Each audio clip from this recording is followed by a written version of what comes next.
আসসালামু আলাইকুম রহমতুল্লাহ। প্রিয় শিক্ষার্থীবৃন্দ, আশা করি তোমরা সকলেই সুস্থ এবং ভালো আছো এবং লেখাপড়ায় মনোনিবেশ করতেছো।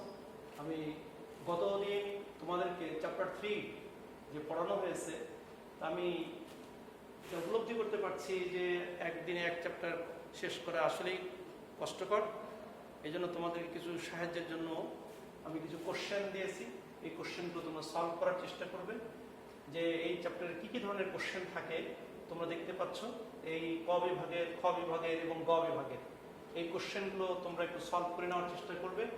আর বুঝতে না পারলে একটু বোঝার চেষ্টা করবে যে আসলে ব্রেকার, সার্কিট ব্রেকার এবং আইসোলেটর এগুলোর অ্যারেঞ্জমেন্ট, যেটা সিরিজ প্যারালাল অ্যারেঞ্জমেন্ট, বিভিন্ন সমস্যা অসুবিধাকে সুবিধাতে পরিণত করার জন্য এই কাজগুলি করা হয়েছে। যে কোনো সময় double breaker, double বাসবার, ring busbar, 1.5 breaker, এই সমস্ত নামগুলো নামকরণ করা হয়েছে। এই জন্য এই কোশ্চেনগুলো তোমরা একটু ভালো করে পড়ে নেওয়ার চেষ্টা করবে। আমি বিগত দিনের যে চ্যাপ্টার তোমাদের সামনে উপস্থাপন করেছি, বাসবার অ্যারেঞ্জমেন্ট, এই বাসবার অ্যারেঞ্জমেন্টের ভিতরে বাসবার কি, বাসবার ব্যবস্থাপনা বলতে কি বুঝো, বাস কাপলার কি, এর কাজ কি, 1.5 ব্রেকার সিস্টেম নামকরণ করা হয় কেন, বাসবার সেকশনালাইজেশনের সুবিধা কি, খ বিভাগের বিভিন্ন প্রকার বাসবার ব্যবস্থাপনার নাম লিখো, রিং বাসবার, 1.5 ব্রেকার। আমি এক কোশ্চেনের ভিতরে 3টা কোশ্চেন লিখে দিয়েছি। Ring busbar, 1.5 breaker, sectionalise double busbar, ব্যবস্থাপনা চিত্র অঙ্কন সহ সুবিধাগুলি লিখো। আর বাসবার নির্বাচনের প্রধান বিবেচ্য বিষয়গুলি লিখো। আর গ বিভাগে দেখিয়েছি একটা কোশ্চেনই অনেক সময় থাকে সুবিধা অসুবিধা সহ, ডবল বাসবার, ডবল ব্রেকারের চিত্র সহ, ব্যবস্থাপনার চিত্র সহ ব্যাখ্যা করো, অথবা রিং বাসবার অথবা 1.5 ব্রেকার, ব্যবস্থাপনার চিত্র সহ সুবিধা অসুবিধাগুলি লিখো। এই প্রশ্নগুলো তোমরা একটু পড়ে নেওয়ার চেষ্টা করবে। আমি আজকে চ্যাপ্টার 4-এ যাচ্ছি, তোমরা চ্যাপ্টার 4-এর দিকে মনোনিবেশ করো। চ্যাপ্টার 4,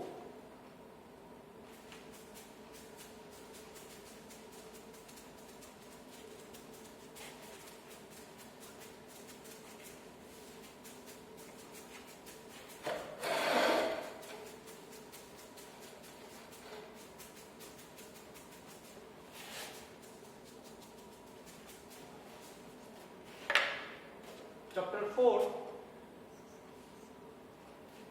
এখানে আছে শর্ট সার্কিট কারেন্ট ক্যালকুলেশন। তোমাদের গতদিনে চ্যাপ্টার 2-তে আমি এই বিষয়ে কিছু আলোকপাত করেছি, কিছু তোমাদের কিছু কথা আছে, আবার এখানে রিপিটেশন হচ্ছে। আসলে শর্ট সার্কিট বলতে আমরা কি বুঝি? শর্ট সার্কিটটা কি? যেমন দুইটা ফেজ, 3 ফেজের ভিতরে 2 ফেজের 3 ফেজের সমভোল্টেজ প্রবাহিত, সমভোল্টেজ আছে। এই সমভোল্টেজের দুইটা তার, কন্ডাক্টর যদি কোনো কারণে একসাথে সংস্পর্শে এসে যায়, তখন আমরা বলি এটা একটা ফল্ট হয়েছে, ফল্ট সংঘটিত হয়েছে। তো 2 বা ততোধিক পরিবাহী স্বাভাবিক ভোল্টেজে সময় যদি একত্রে সংস্পর্শে আসে, তখন ফল্ট সংঘটিত হয়েছে, এটা আমরা বলে থাকি। তাহলে এখানে 4.1-এ আছে 4.1, এখানে define short circuit fault, define short circuit fault, define short circuit fault, সংজ্ঞা লিখতে হবে শর্ট সার্কিট ফল্টের। এখন ইলেকট্রিক্যাল নেটওয়ার্কে যখন ফল্ট হয়, ইলেকট্রিক্যাল নেটওয়ার্ক অথবা ইলেকট্রিক্যাল নেটওয়ার্কের কোনো লাইনের ভিতরে, বৈদ্যুতিক ব্যবস্থাপনার ভিতরে যে একাধিক বা একাধিক ফেজ বা লাইনে স্বাভাবিক ভোল্টেজে, স্বাভাবিক অবস্থার চেয়ে যদি অত্যধিক কারেন্ট বেশি প্রবাহিত হয়, তাহলে বৈদ্যুতিক সিস্টেমের ভিতরে, বৈদ্যুতিক নেটওয়ার্কে এমন কোনো ফল্ট হয় যার জন্য এক বা একাধিক ফেজে যে স্বাভাবিক যে কারেন্ট প্রবাহিত হওয়ার কথা ছিল তার চেয়ে বেশি কারেন্ট প্রবাহিত হচ্ছে, তখন আমরা ওই ফল্টকে সাধারণত শর্ট সার্কিট ফল্ট বলা হয়। আমি আবারও বলছি যে শর্ট সার্কিট ফল্টের সংজ্ঞা, যে বৈদ্যুতিক নেটওয়ার্কের ভিতরে, বৈদ্যুতিক নেটওয়ার্কের মধ্যে বা বৈদ্যুতিক নেটওয়ার্কের দুইটা ফেজের মধ্যে দেখা যায় স্বাভাবিকভাবে যে কারেন্ট প্রবাহিত হচ্ছিল, এই কারেন্টের চেয়ে যদি অত্যধিক বেশি কারেন্ট প্রবাহিত হয়, তখন আমরা বলি এটা শর্ট সার্কিট ফল্ট। স্বাভাবিক কারেন্টের চেয়ে বেশি কারেন্ট প্রবাহিত হবে শর্ট সার্কিট ফল্ট। এরপরে 4.2, describe causes of short circuit fault. Causes of short circuit fault, এই বিষয়টিও আমি তোমাদের চ্যাপ্টার 2 তে আলোচনা করেছি যে কি কি কারণে শর্ট সার্কিট সংঘটিত হয়ে থাকে। প্রধানত দুইটা কারণ এখানে শর্ট সার্কিট হতে পারে, যেমন লাইনের অথবা যন্ত্রপাতির ইনসুলেশন যদি ফেইল হয়, ইনসুলেশন ফেইলিয়ার, এটা প্রধান কারণ। এখানে ইলেকট্রিক্যাল নেটওয়ার্কের ভিতরে বিভিন্ন উপাদান, ট্রান্সফরমার হতে পারে, অল্টারনেটর হতে পারে, অথবা লাইন হতে পারে, যে কোনো জায়গাতে যদি ইনসুলেশন দুর্বল হয়ে পড়ে, ইনসুলেশন দুর্বল হওয়ার মূল কারণ হলো সার্জ ভোল্টেজ। বৈদ্যুতিক যখন বিদ্যুৎ চমকায়, এই বিদ্যুৎ চমকানোর কারণে লাইনের উপর যে ভোল্টেজটা যদি পড়ে যায়, এই অনেক বেশি ভোল্টেজের কারণে ইনস্ট্রুমেন্টের অথবা লাইনে যে সমস্ত ব্যবহৃত যন্ত্রপাতি এগুলির উপরে চাপ পড়ে। অনেক অত্যধিক বেশি ভোল্টেজের কারণে তার যে ইনসুলেশন রেজিস্ট্যান্স আছে, এই রেজিস্ট্যান্সের পরিমাণ কমে গিয়ে দুইটা তার একত্র হয়ে যেতে পারে, শর্ট সার্কিট হতে পারে। আর একটা কারণ হলো মেকানিক্যাল অথবা যান্ত্রিক আঘাত। লাইন আছে, হাই ভোল্টেজ লাইন অথবা ট্রান্সমিশন লাইনের উপরে যদি একটা গাছ পড়ে যায়, একটা গাছ পড়ে যাওয়ার কারণে, গাছ পড়ার কারণে তোমার এখানে লাইনের ভিতরে যে ইনসুলেটর ব্যবহার করা হয়, লাইন ইনসুলেটর, যার উপরে তার বসানো হয়। তোমরা দেখবে লাইনে অনেক সময় বিভিন্ন জায়গায় চলাফেরা করার সময় একটু লাইনের দিকে তাকিয়ে দেখো যে চীনামাটির অথবা কাঁচের বড় বড় ইনসুলেটর ব্যবহার করা হয়। এই ইনসুলেটরের উপরে যদি চাপ পড়ে, তাহলে ইনসুলেটর ভেঙে গিয়ে তার যে স্ট্রেংথ কমে গিয়ে যে বাধা দেওয়ার যে ক্ষমতা কমে গিয়ে দুইটা তার একসঙ্গে হয়ে শর্ট সার্কিট হয়ে যেতে পারে। এইগুলি হলো প্রধানত দুই কারণে শর্ট সার্কিট ফল্ট সংঘটিত হয়ে থাকে। এখন এই ফল্ট কারেন্ট আমরা কেন ক্যালকুলেশনে করতে যাচ্ছি, এই অধ্যায় কেন করব, এটা এখানে আছে যে শর্ট সার্কিট কারেন্ট হিসাবের মধ্যে আনতে হবে কেন। যে সমভোল্টেজে দুটো তার যদি একত্রে সংস্পর্শ হয়ে যায়, তাহলে আমরা এটাকে শর্ট সার্কিট বলি। আর শর্ট সার্কিটের কারণে অত্যধিক পরিমাণ কারেন্টের, প্রতি ফেজে কারেন্টের পরিমাণ অনেক বেশি বেড়ে যায়। এই যে শর্ট সার্কিট কারেন্টের হিসাবটা আনতে হবে, এখানে যে সমস্ত সুইচিং ডিভাইস আছে, বিশেষ করে সুইচিং ডিভাইস হতে পারে অথবা প্রোটেক্টিভ ডিভাইস হতে পারে, এই সমস্ত বিষয়গুলো শর্ট সার্কিট কারেন্টের উপরে বিবেচনা করেই এগুলো সাধারণত সিলেকশন করা হয়। 1 নম্বর কারণ দেখো যে সঠিক রেটিং এর সার্কিট ব্রেকার এবং ফিউজের মান অতি সহজে নির্ণয় করা যায়। তাহলে সার্কিট ব্রেকার এবং ফিউজ, এর মান নির্ধারণের জন্য শর্ট সার্কিট কারেন্টের মান জানা অত্যাবশ্যক। যে শর্ট সার্কিট কারেন্টের মান জানতে পারলে আমরা কি ধরনের, কি রেটিং এর একটা সার্কিট ব্রেকার ব্যবহার করতে পারবো অথবা লাইনে ফিউজ ব্যবহার করতে পারবো, এটা জানা যাবে।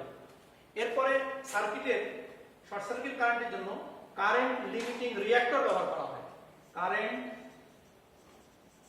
লিমিটিং রিঅ্যাক্টর ব্যবহার করা হয়। এই কারেন্ট লিমিটিং রিঅ্যাক্টরের মান নির্ধারণ করা হয় শর্ট সার্কিট কারেন্টের উপর ভিত্তি করে। এছাড়া প্রোটেক্টিভ ডিভাইসের মধ্যে রিলে,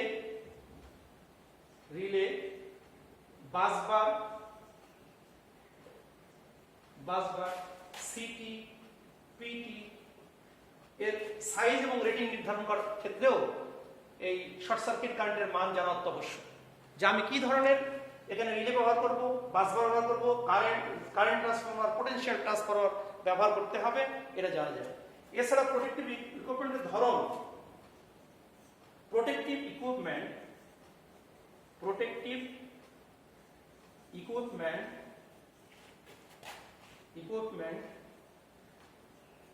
এর ধরন ও সাইজ, এবং তার বসাবার স্থান এবং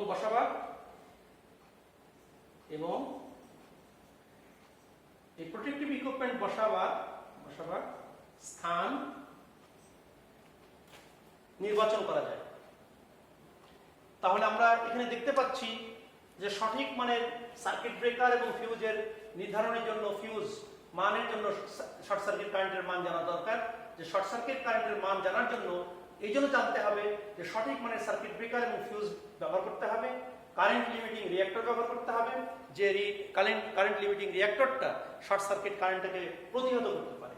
এছাড়া রিলে, বাসবার, সিটি, পিটি এগুলোর সাইজ, আকার, এগুলো ক্যাপাসিটি, ধারণ ক্ষমতা, এগুলোর শর্ট সার্কিট কারেন্টের উপর নির্ভর করে। এরপরে প্রোটেক্টিভ ইকুইপমেন্ট যেগুলো আছে, এই প্রোটেক্টিভ ইকুইপমেন্টগুলো এর ধরন, সাইজ, বসাবার স্থান এগুলো নির্ধারণের জন্য শর্ট সার্কিট কারেন্টের মান জানা অত্যাবশ্যক। এই হলো আমাদের মোটামুটি শর্ট সার্কিট কারেন্ট এর কারণ কি, শর্ট সার্কিটের কারণ কি, আর এটা জানার প্রয়োজন কেন এটা আমরা আলোচনা করলাম। তোমরা চ্যাপ্টার 2 তে দেখেছো different types of short circuit fault 4.3, এটা আগে আলোচনা হয়েছে। Different types of short circuit fault, এটা আমরা চ্যাপ্টার 2 তে আলোচনা করেছি যে শর্ট সার্কিট ফল্ট সাধারণত দুই ধরনের সংগঠিত হয়ে থাকে, একটা হলো সিমেট্রিক্যাল ফল্ট আর একটা আনসিমেট্রিক্যাল ফল্ট। এই ফলের এই আলোচনাগুলো আমরা 2 নম্বর চ্যাপ্টারে আলোচনা করেছি। তবু আমি একটু দিয়ে যাচ্ছি যে শর্ট সিমেট্রিক্যাল ফল্ট বলতে আমরা ওই সমস্ত ফল্টকে বুঝি যে প্রত্যেক ফেজের মধ্যে সম কারেন্ট প্রবাহিত হবে এবং প্রত্যেকটা কারেন্টের ফেজ ডিফারেন্স 120 ডিগ্রি থাকবে, এটাকে সিমেট্রিক্যাল ফল্ট বলে। আর আনসিমেট্রিক্যাল ফল্ট প্রত্যেক ফেজের মধ্যে অসম কারেন্ট প্রবাহিত হবে এবং কারেন্টগুলির ফেজ ডিফারেন্স কখনোই 120 ডিগ্রি হবে না। তো আমরা এই মোটামুটি এই দুই ধরনের ফল্ট আমরা দেখতে পাচ্ছি। একটা হলো সিমেট্রিক্যাল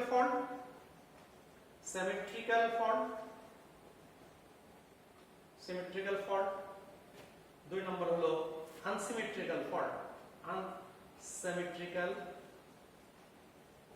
আনসিমেট্রিক্যাল ফল্ট। এই দুই ধরনের ফল্ট। তো সিমেট্রিক্যাল ফল্ট তোমরা বিগত 2 নম্বর চ্যাপ্টারে দেখেছো যে 3 ফেজ শর্ট হতে পারে আর 3 ফেজ এবং গ্রাউন্ডের মধ্যে শর্ট হতে পারে। এই দুই ধরনের ফল্ট হতে পারে সিমেট্রিক্যাল ফল্ট। 3টা ফেজ একত্র হয়ে যেতে পারে, এটা একটা, আর একটা হলো 3 ফেজ এবং গ্রাউন্ডের সঙ্গে শর্ট হয়ে যেতে পারে, এইটা হলো সিমেট্রিক্যাল ফল্ট। আর আনসিমেট্রিক্যাল ফল্ট একটা ফেজ এবং গ্রাউন্ড, দুটা ফেজ এবং গ্রাউন্ড হতে পারে, দুটা ফেজ শর্ট হতে পারে আর তৃতীয়টা গ্রাউন্ড হয়ে যেতে পারে। এই ফল্টগুলো সাধারণত আমরা বলি আনসিমেট্রিক্যাল ফল্ট। তো আনসিমেট্রিক্যাল ফল্টের সিমেট্রিক্যাল এবং আনসিমেট্রিক্যাল ফল্ট তোমাদের এখানে এই জায়গাতে আলোচনার বিষয় হলো আমাদের যে সিমেট্রিক্যাল ফল্ট এবং আনসিমেট্রিক্যাল ফল্টের পার্থক্য কি এটাও আমাদেরকে জানতে হবে। সিমেট্রিক্যাল ফল্ট এবং আনসিমেট্রিক্যাল ফল্টের পার্থক্য কি? সাধারণত সিমেট্রিক্যাল ফল্ট খুবই কম সংগঠিত হয়ে থাকে। আমি সংজ্ঞাটা আগে বলেছি যে প্রত্যেক ফেজে সম কারেন্ট প্রবাহিত হবে এবং ফেজ ডিফারেন্স 120 ডিগ্রি। আর আনসিমেট্রিক্যাল ফল্ট এটাকে বলে প্রত্যেক ফেজে অসম কারেন্ট প্রবাহিত হবে এবং তাদের ফেজ ডিফারেন্স 120 ডিগ্রি, কারেন্টের ফেজ ডিফারেন্স 120 ডিগ্রি হবে না। তাহলে এটার সংজ্ঞার ভিত্তিতে আমরা পার্থক্য বলছি। সিমেট্রিক্যাল ফল্ট সাধারণত ইলেকট্রিক্যাল নেটওয়ার্কে, এই নেটওয়ার্কের মধ্যে খুবই কম সংগঠিত হয়। আনসিমেট্রিক্যাল ফল্ট অধিকাংশ ফল্টই যেটা হয় এটা আনসিমেট্রিক্যাল ফল্ট। এই আনসিমেট্রিক্যাল ফল্টের সার্কিট ব্রেকারের জন্য সিমেট্রিক্যাল ফল্ট চরম ক্ষতি করে। সিমেট্রিক্যাল ফল্টটা সার্কিট ব্রেকারের জন্য ক্ষতি করে, কিন্তু আনসিমেট্রিক্যাল ফল্ট তুলনামূলক কম ক্ষতি করে। আর সিমেট্রিক্যাল ফল্টের হিসাব করা সহজ। আমরা যে কোনো একটা ফেজের যদি আমরা হিসাব করতে পারি তাহলে অন্যান্য যেহেতু সমকারেন্ট প্রবাহিত অন্য দুই ফেজের হিসাব করা সহজে করা যেতে পারে। কিন্তু আনসিমেট্রিক্যাল ফল্টের হিসাব করা বড় কঠিন, হিসাব করা যায় না, সহজে হিসাব করা যায় না। অনেকগুলো তথ্যের সাহায্যে এগুলো হিসাব করা হয়। তোমরা সার্কিটে পড়েছো, ইলেকট্রিক্যাল সার্কিটে positive sequence, negative sequence, zero sequence. এই সিকোয়েন্সগুলির মাধ্যমে সাধারণত পরবর্তীতে আসে, যদিও তোমাদের এই সুইচ গ্যারান্ট প্রোটেকশনে আনসিমেট্রিক্যাল ফল্টের ক্যালকুলেশন নেই, এটা তোমাদের শুধুমাত্র তো জানানো হয়েছে ইতিপূর্বে আনসিমেট্রিক্যাল ফল্ট, আনসিমেট্রিক্যাল যে কোয়ান্টিটি আছে এই কোয়ান্টিটি সম্পর্কে সার্কিটে তোমরা কিছু শিখেছো। এখন আমরা 4.4 এ যাচ্ছি।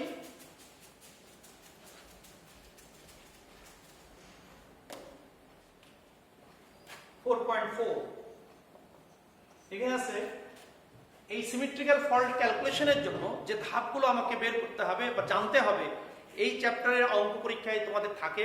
এই জন্য খুব গুরুত্বের সঙ্গে এই আজকের যে লেকচার এবং আজকের যে পড়াটা খুব গুরুত্বের সঙ্গে তোমাদেরকে পড়তে হবে এবং শিখতে হবে। এই জন্য আমি বলছি অঙ্ক করার ক্ষেত্রে অঙ্ক করার সময় তোমাকে খেয়াল করতে হবে যে কি কি স্টেপ অবলম্বন করতে হবে, কি কি ধাপ তোমাকে অবলম্বন করে এই শর্ট সার্কিট ক্যালকুলেশনগুলো করতে হবে, এটা তোমাকে শিখতে হবে। যেহেতু সিমেট্রিক্যাল ফল্ট, আমরা যে কোনো এক ফেজ যদি বিবেচনা করি তাহলে অন্য ফেজের ভোল্টেজ এবং কারেন্ট আমরা সহজে হিসাব করে বের করতে পারবো। যেহেতু সমকারেন্ট প্রবাহিত হয় এবং ফেজ ডিফারেন্স 120 ইলেকট্রিক্যাল ডিগ্রি, সেই হিসাবে যে কোনো এক ফেজের যদি আমরা ক্যালকুলেশন করতে পারি, অন্য দুই ফেজের ক্যালকুলেশন করা যাবে। এই জন্য ধাপ সমূহ যে mention the steps for symmetrical fault calculation. Symmetrical fault calculation.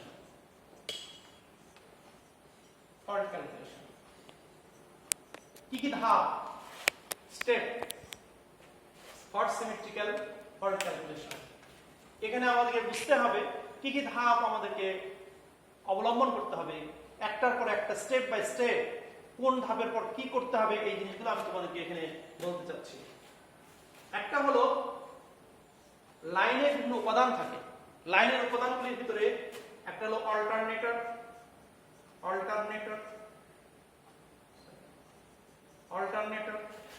Transformer, তারের রেজিস্ট্যান্স,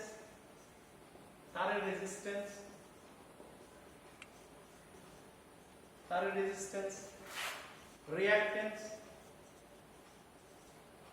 ইত্যাদি থাকে। এর সিঙ্গেল লাইন ডায়াগ্রাম অঙ্কন করতে হবে। অল্টারনেটর যে বিভিন্ন উপাদান, একটা ইলেকট্রিক্যাল নেটওয়ার্কের যে বিভিন্ন উপাদান, জেনারেটিং স্টেশনে যেটা জেনারেটর আমরা অল্টারনেটর বলে থাকি, এই অল্টারনেটর, এরপরে ট্রান্সফরমার, এরপরে বিদ্যুৎ লাইনের রেজিস্ট্যান্স। সাধারণত এই ক্ষেত্রে রেজিস্ট্যান্সকে নগণ্য ধরা হয়, রেজিস্ট্যান্সের মান খুবই কম ধরা হয়, ধরে না, কারণ তারের ভিতরে যদি রেজিস্ট্যান্স থাকে ভোল্টেজ ড্রপ হবে, এই জন্য আমাদের ভোল্টেজ ড্রপ হয়ে গেলে কাঙ্ক্ষিত ভোল্টেজ আমরা পাবো না রিসিভিং এন্ডে।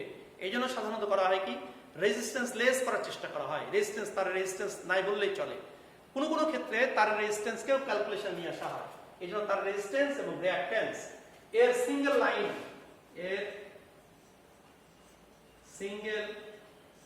লাইন ডায়াগ্রাম অঙ্কন করতে হবে। তোমরা ধীরে ধীরে একটু বোঝার চেষ্টা করো আমি কি কথা বলছি। যে এই স্টেপগুলো অঙ্ক করার সময় তোমাদেরকে ফলো করতে হবে। একটা অল্টারনেটর থেকে শুরু করে যেখানে ফল্ট হয়েছে, ফল্ট পর্যন্ত যে সমস্ত উপাদান ব্যবহার হয়, একটা অল্টারনেটর ব্যবহার হতে পারে, ট্রান্সফরমার ব্যবহার হতে পারে, তার রেজিস্ট্যান্স ব্যবহার হতে পারে, তার রেজিস্ট্যান্স যদি থাকে, যদি না থাকে এটা নগণ্য ধরে নেওয়া হয়। আর রিঅ্যাকট্যান্সের সিঙ্গেল লাইন ডায়াগ্রাম অঙ্কন করতে হবে। এটা হলো 1 নম্বর। 2 নম্বর জিনিস, 2 নম্বর স্টেপ, এখানে পছন্দ মতো বেস কেভিএ ধরতে হবে। পছন্দ মতো বেস কেভিএ ধরতে হবে। আমি পরে এই বেস কেভিএ ধরার নিয়ম কি আমি এটা পরে বলবো। তাহলে আমাকে এখানে দ্বিতীয় স্টেপ যে তোমাকে আগে সিঙ্গেল লাইন ডায়াগ্রাম অঙ্কন করতে হবে, এরপরে পছন্দ মতো বেস কেভিএ ধরতে হবে। 3 নম্বর হলো এই যে বেস কেভিএ আমরা ধরলাম, এখন বেস কেভিএ ধরার পরে সিঙ্গেল লাইন ডায়াগ্রাম অঙ্কনের ভিতরে দেখো অল্টারনেটর এক ধরনের রিঅ্যাকট্যান্স, ট্রান্সফরমার এক ধরনের রিঅ্যাকট্যান্স। প্রিয় শিক্ষার্থীবৃন্দ, তোমরা একটু খেয়াল করো যে আমরা স্টেপগুলো আমরা বলছি। প্রথম স্টেপ ছিল যে লাইনের যে বিভিন্ন উপাদানগুলো দিয়ে একটা সিঙ্গেল লাইন ডায়াগ্রাম অঙ্কন করতে হবে এবং সিঙ্গেল লাইন ডায়াগ্রামের ভিতরে প্রত্যেকটা উপাদানের রিঅ্যাকট্যান্সের মান বসাতে হবে। 2 নম্বর ছিল যে পছন্দ মতো একটা বেস কেভিএ ধরতে হবে। বেস কেভিএটা আমি আগে বলেছি যে এটা পরে বলবো। 3 নম্বর হলো বেস কেভিএর ভিত্তিতে, অর্থাৎ এখানে ট্রান্সফরমারের এক ধরনের বেস কেভিএ, অল্টারনেটর এক ধরনের বেস কেভিএ, পার্সেন্টেজ রিঅ্যাকট্যান্স এক ধরনের, অল্টারনেটর পার্সেন্টেজ রিঅ্যাকট্যান্স এক ধরনের, ট্রান্সফর্মার পার্সেন্টেজ রিঅ্যাকটেন্স এক ধরনের, লাইনের পার্সেন্টেজ রিঅ্যাকটেন্স এক ধরনের। ভিন্ন ভিন্ন রিঅ্যাকটেন্সগুলোকে একটা বেজে ধরে নিয়ে, পছন্দ মতো বেজে ধরে নিয়ে, বেজের কেভিএর ভিত্তিতে সকল পার্সেন্টেজ রিঅ্যাকটেন্সগুলোর মান বের করতে হবে। এর ফর্মুলাটা হলো পার্সেন্টেজ রিঅ্যাকটেন্স কেভিএ বেজ ভাগ হলো KVA rated into percentage reactance at rated KVA. ধরো ট্রান্সফরমারে পার্সেন্টেজ রিঅ্যাকটেন্স দেওয়া আছে এক ধরনের, অল্টারনেটিভ পার্সেন্টেজ রিঅ্যাকটেন্স এক ধরনের দেওয়া আছে। এই সবগুলো রিঅ্যাকটেন্সকে পরিবর্তন করতে হবে এই ফর্মুলা দিয়ে। এরপরে তোমাদের কাজ করতে হবে সিঙ্গেল ফেজ রিঅ্যাকটেন্স ডায়াগ্রাম অঙ্কন করতে হবে, রিঅ্যাকটেন্স ডায়াগ্রাম। আর অঙ্কন করে এই যে বেস কেভিএর ফর্মুলা দিয়ে যে রিঅ্যাকটেন্সটা পাওয়া যাবে, ট্রান্সফরমার হোক জেনারেটর হোক, সেগুলো সবগুলো রিঅ্যাকটেন্সের মানগুলো বসাতে হবে এবং নিউট্রাল লাইন সেখানে দেখাতে হবে। নিউট্রাল লাইন যদি দেখাতে পারো তাহলে নিউট্রাল লাইন থেকে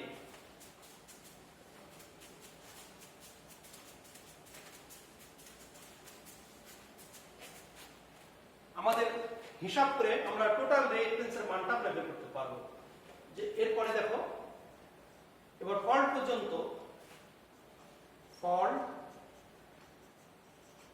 পর্যন্ত মোট পার্সেন্টেজ রিঅ্যাকটেন্স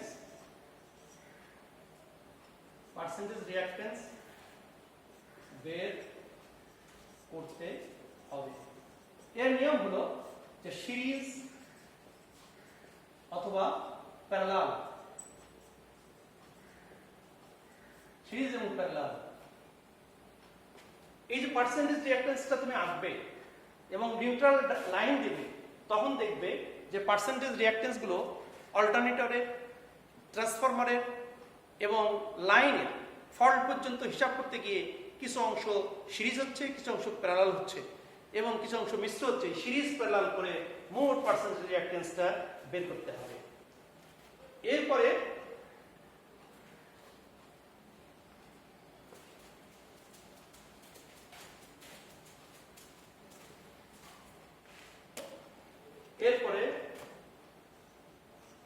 বেস কেভিএর ভিত্তিতে বেস কেভিএর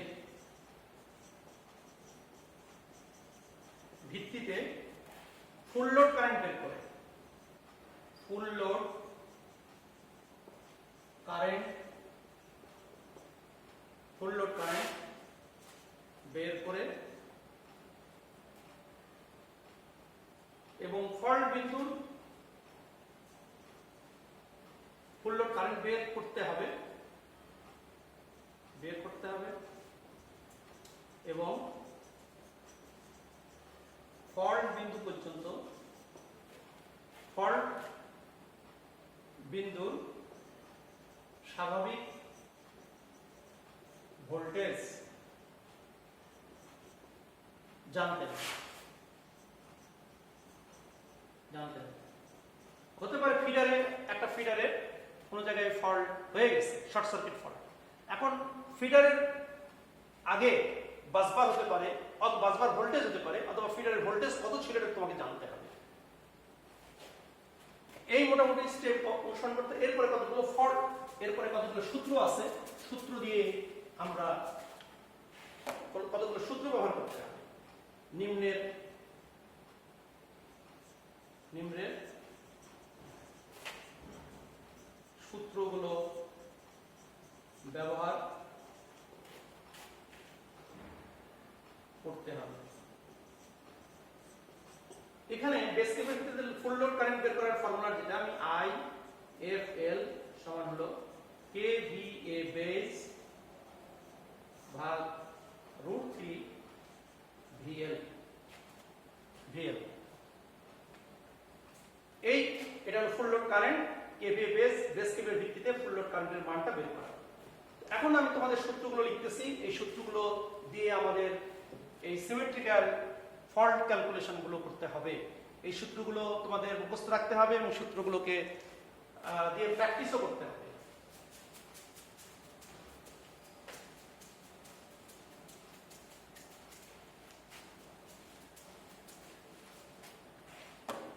ফর্মুলা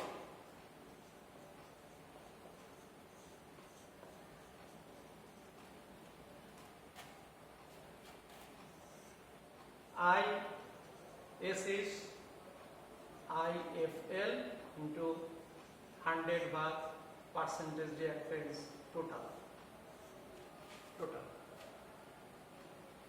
এটা এক নম্বর একটা সূত্র লাগবে। দুই নম্বর হলো অথবা KVA base into 100 of percentage reactance total.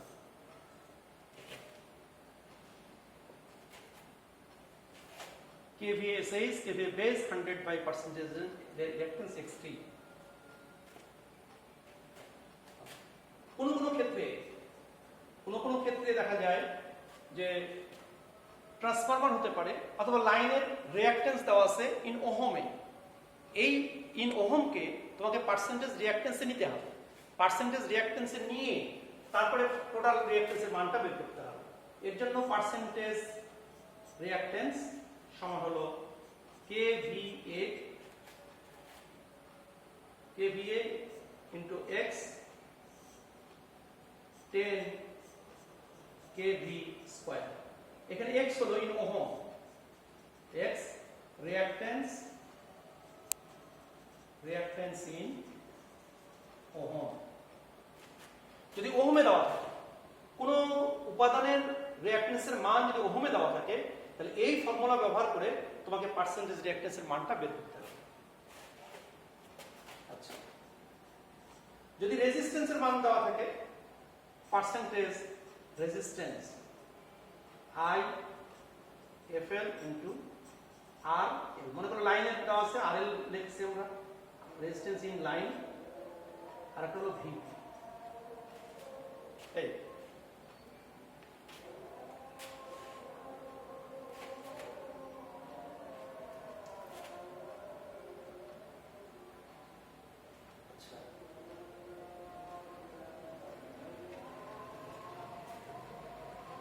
যদি KVA দেওয়া আছে এবং পার্সেন্টেজ রিঅ্যাকট্যান্স ইন ওহমে দেওয়া আছে, তখন আমরা এই ফর্মুলা ব্যবহার করব।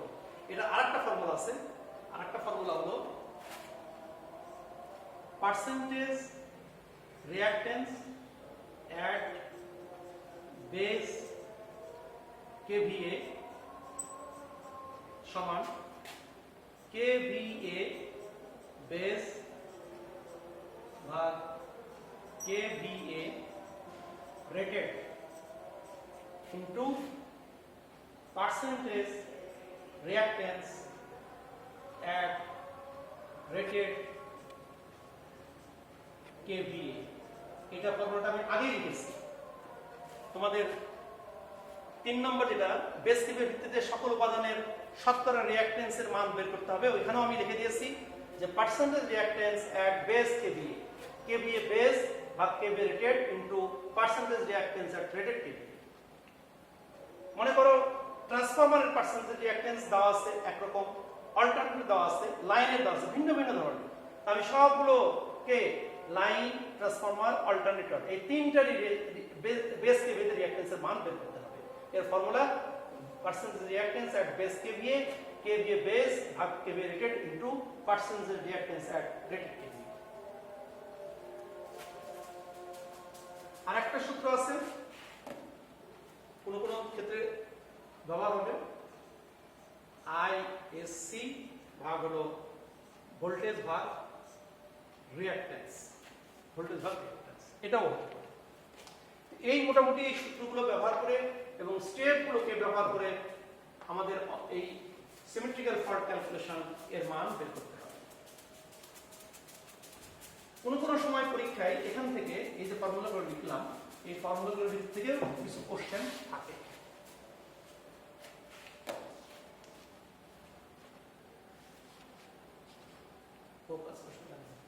না হলে আগে দেখো 4.6 explain method of calculation of short circuit current। method of short circuit current। এখানে তিনটা মেথড আলোচনা করা আছে। তিনটা মেথডের ভিতরে একটা হলো ohmic value method, ohmic value method,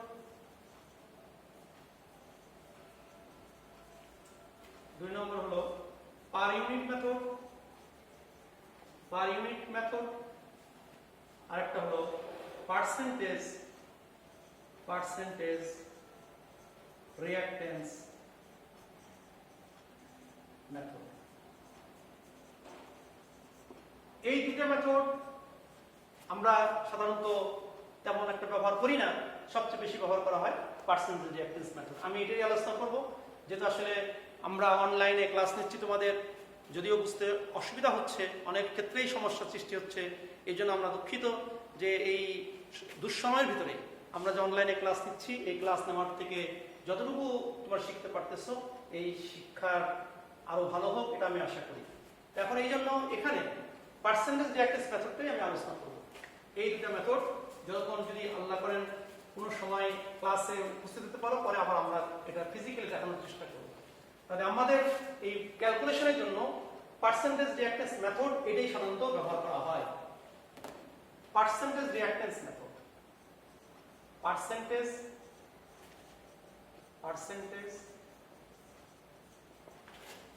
reactance method.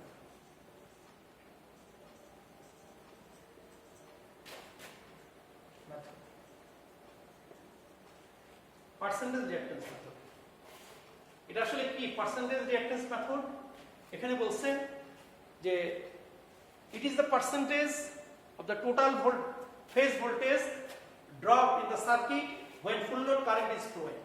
যখন ফুল লোড কারেন্টটা সার্কিটের মধ্যে প্রবাহিত হবে, যখন ফুল লোড কারেন্ট সার্কিটের মধ্যে প্রবাহিত হচ্ছে, তখন ফেজ ভোল্টেজ, যে পরিমাণ ফেজ ভোল্টেজ ড্রপ হচ্ছে, এটার অনুপাতকে আমরা বলতেছি percentage reactance method.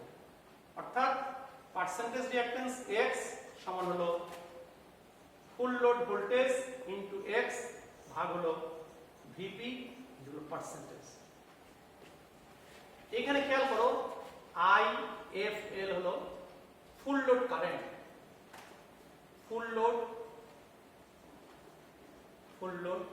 Current, IFL ফুল লোড কারেন্ট। ভিপি হলো ফেজ ভোল্টেজ,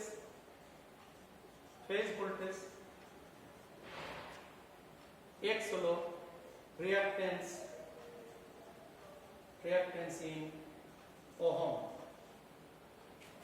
তাহলে আমরা পার্সেন্টেজ রিঅ্যাকট্যান্স দেখতেছি ফুল লোড কারেন্ট প্রবাহিত হওয়ার ফলে যে ভোল্টেজ ড্রপ হচ্ছে রিঅ্যাকট্যান্সের কারণে, আর ফেজ ভোল্টেজ, এই দুটোর অনুপাতই হলো পার্সেন্টেজ রিঅ্যাকট্যান্স। আমরা এখান থেকে এই পার্সেন্টেজ রিঅ্যাকট্যান্স থেকে, এটা মূল জিনিস, এখান থেকে আমরা বিভিন্ন ফর্মুলাকে রূপান্তর করতে পারি।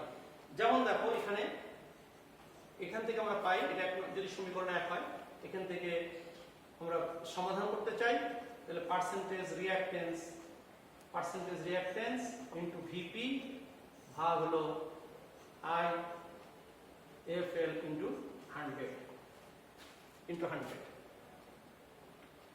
এখন উপরে নিচে যদি এই ফর্মুলা থেকে উপরে নিচে, ডান পাশে উপরে নিচে যদি ভিপি দ্বারা গুণ করে দাও, x সমান percentage reactance into VP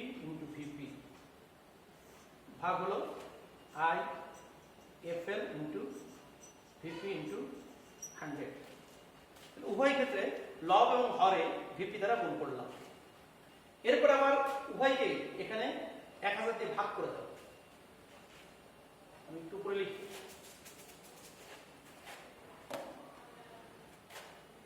x সমান হলো পার্সেন্টেজ রিঅ্যাকট্যান্স ভিপি ভাগ 1000 ইনটু ভিপি ভাগ 1000 ইনটু হলো 1000।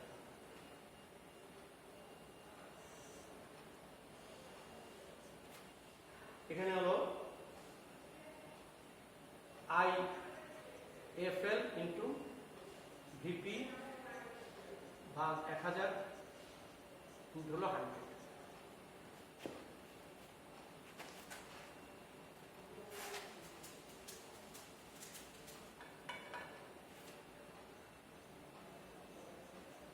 এখন দেখো এটা কেভি হয়, এটাও কেভি হয়, তাহলে পার্সেন্টেজ রিঅ্যাকট্যান্স ইনটু কেভি, আর এটা 2 সঙ্গে কেটে দিলাম, এখানে থাকলো হলো 10 ভাগ হলো KVA। তাহলে আমরা এখানে লিখতে পারি x percentage reactance x KV square into 10 ভাগ হলো KVA।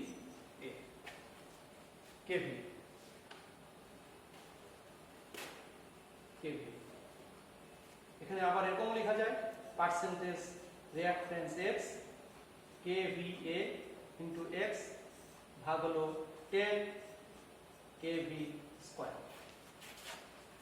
এই ফর্মুলাটাই পরীক্ষায় থাকে অনেক সময়, এই ফর্মুলাটা পরীক্ষায় থাকে যে প্রমাণ করো যে পার্সেন্টেজ রিঅ্যাকট্যান্স সমান KVA ইনটু পার্সেন্টেজ রিঅ্যাকট্যান্স ভাগ 10 ইনটু KV স্কয়ার। এই ফর্মুলাতে আমরা যে আমি শুরুতে যে ফর্মুলা লিখেছি পার্সেন্টেজ রিঅ্যাকট্যান্স, এই ফর্মুলা থেকে কি করলাম যে উপরে নিচে লব এবং হরকে ভিপি দ্বারা ভাগ করেছি, ভিপি দ্বারা গুণ করেছি, সরি ভিপি, এখানে ভিপি ছিল, এখানে আরেকটা ভিপি দিয়ে গুণ করলাম, এখানে ভিপি দিয়ে গুণ করলাম, আবার কিলো দিয়ে 1000 দিয়ে ভাগ করেছি, এখানে একটা ভাগ হলো, এখানে একটা ভাগ হলো, এখানে একটা ভাগ হওয়ার পরে এখানে আর থাকে, আর এই জন্য এটাকে কেটে দেওয়ার জন্য এখানে একটা আবার গুণ করে নেওয়া হয়েছে 1000 দিয়ে, এখানে গুণ করে নেওয়া হয়েছে। তাহলে এখানে আমরা কাটাকাটি করার পরে এটা সমান কেভি, এটা কেভি, এটা কেভি, কেভি 10 IFL VP, এটা হলো KVA। তো এখান থেকে আমরা দেখতে পাচ্ছি percentage reactance KVA into x ভাগ 10 KV স্কয়ার। এখানে আরেকটা বিষয় আছে যে পরীক্ষায় থাকে অনেক সময় প্রমাণ করো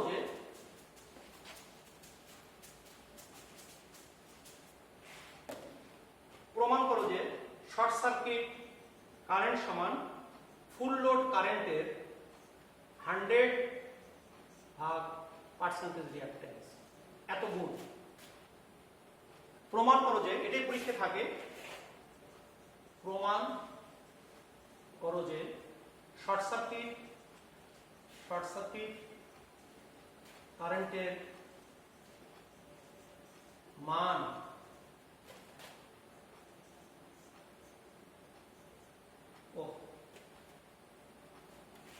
শর্ট সার্কিট কারেন্টের মান ফুল লোড কারেন্টের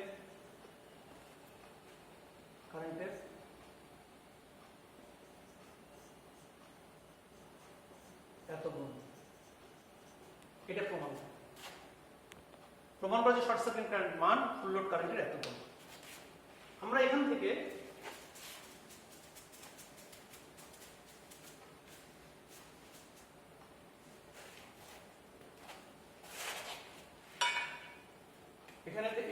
এটার জন্য আমরা শুরু করব ISC সমান, আমরা জানি V ভাগ X। আগেও দেখিয়েছি তোমাদেরকে, এর একটা সূত্র দেখানো হয়েছে। এখানে দেখো X সমান আমরা এখানে X সমান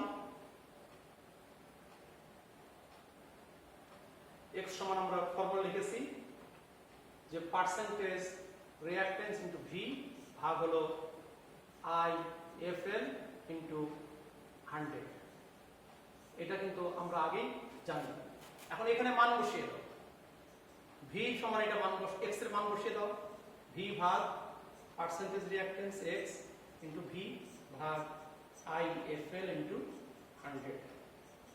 তাহলে V এটা উল্টে যাবে, এখানে IFL ইনটু 100 ভাগ percentage reactance into V। VP cancel হয়ে গেলে এখানে IFL 100 ভাগ পার্সেন্টেজ রিঅ্যাকট্যান্স X। তাহলে আমরা দেখতে পাচ্ছি ISC সমান IFL 100 ভাগ পার্সেন্টেজ রিঅ্যাকট্যান্স। তাহলে এটা full load current, short circuit current full load কারেন্টের 100 by short circuit total reactance. তাহলে এইটা প্রমাণ করে, এটা প্রুফ। তো ঠিক আছে প্রিয় শিক্ষার্থীবৃন্দ, আজকে আমরা এই পর্যন্ত শিখলাম যে আসলে ফল্ট কি ধরনের ফল্ট হয়, আর কি কারণে ফল্ট তৈরি হয়, আর ফল্ট ক্যালকুলেশনের ধাপসমূহ, ফল্ট ক্যালকুলেশন কিভাবে করতে হবে এটা এবং কিছু ফর্মুলার ভিতরে একটা তো আমরা এই প্রমাণটা ইম্পর্টেন্ট আমি বলেছি আগেই, আর একটা প্রমাণ ইম্পর্টেন্ট সেটা হলো তোমার